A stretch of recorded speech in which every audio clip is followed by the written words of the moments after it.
Thanks to the efforts of Lavalamp and Zhunt, we already have 2 max damage S-Class Sentinel Multi-Tool locations in the new No Man's Sky Interceptor update. These are the tip-top of available weaponry in No Man's Sky that will allow you to tear through the new corrupted Sentinel mobs like butter. This first one is from Junt, naturally the new Sentinel pistol type. You can also get the supercharged layout and bonuses as a rifle by reloading on another planet in the system, but before heading there you'll need to ensure you have multiplayer turned off. This is a requirement, as many others will be coming to get this, and if you're in multiplayer only one of you can pick it up at a time. You'll also need to make your way to the Xaine galaxy, which is a 10th galaxy, the second most popular after Euclid the first. If you don't already have access to Xaine, there is currently a featured base in the Anomaly Teleporter by the player Sparkle Rain 2972 called Perfect Perk Coffee. This resides in Xaine. If the featured bases are different, just click them and it will say what galaxy they are in on the info panel. If it doesn't mention the galaxy, it's the same one you're already in. Alternatively, you can ask in my Discord, linked below, for a Uber to the Xaine galaxy, or contact Intergalactic Starcabs, a player-made organisation that specialises in transporting people via joining games. Once there, get to the portal and dial this address. Provided you followed the instructions correctly, you should see this as you exit the portal. If the communication station doesn't show on lifting off, head to the coordinates -1.80 by -58.60.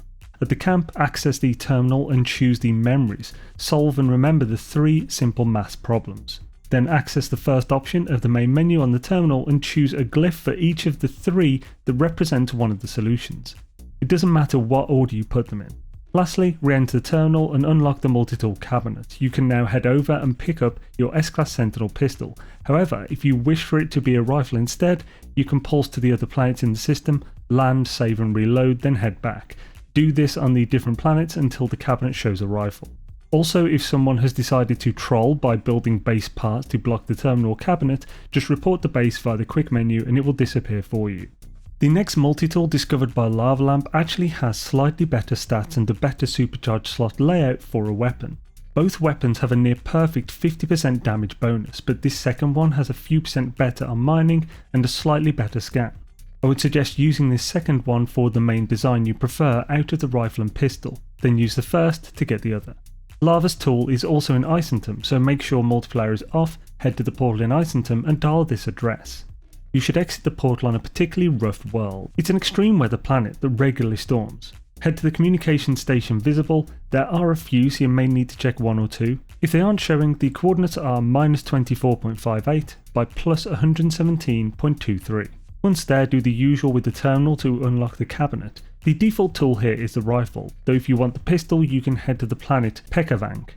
Land, save, reload, then head back and it'll be the pistol variant, with the same supercharged layout and bonuses. While this second planet is far more dangerous, just north of the Harmonic camp is a trio of Radiant Shard crystals, and if you scan from that location slightly further north, is a large cluster of 4 to 5 dissonant resonators for getting inverted mirrors and echolocators. You'll need crystal hearts, Atlantidium, inverted mirrors and radiant shards to fix the broken slots in the multi-tools. Crystallized hearts drop often from the large arachnid corrupted sentinel mobs, so a bit of a fight after shooting the dissonant resonators will get you plenty. Alternatively, you can just use repair kits on the slots, great for filling in for items you don't have the last few of. As for powering up your brand new multi-tool, the primary focus is the weapon. I personally love the pulse spitter, though it does eat ammunition. The boltcaster is also a fantastic choice and can make use of the Sentinel Multi-Tool technology gained from salvaged glass. For this second tool, I would recommend placing the main weapon module in the centre of the 3 vertical charge slots. Then place your S-Class upgrade modules in the 2 above and below. The best of these is defined roughly by how many stats they have, so if you have one with 3 and 2 with 4, then use the 2 with 4. Put the last of your 3 upgrades either to the left or the right of the main module, then fill in the space above and below that with the others to form a block. That's a super simple way to get a really good layout without going into detail with stats and adjacency bonuses. Also, please remember that you can package the technology on your existing multi-tool and transfer it to the new one, which is fantastic for people who already put a lot of work into getting perfect modules for their existing tool. Big thank you again to Lavalamp and Zhunt for their fantastic finds, and again to Zhunt for testing the reloads to discover we can also change these cabinets.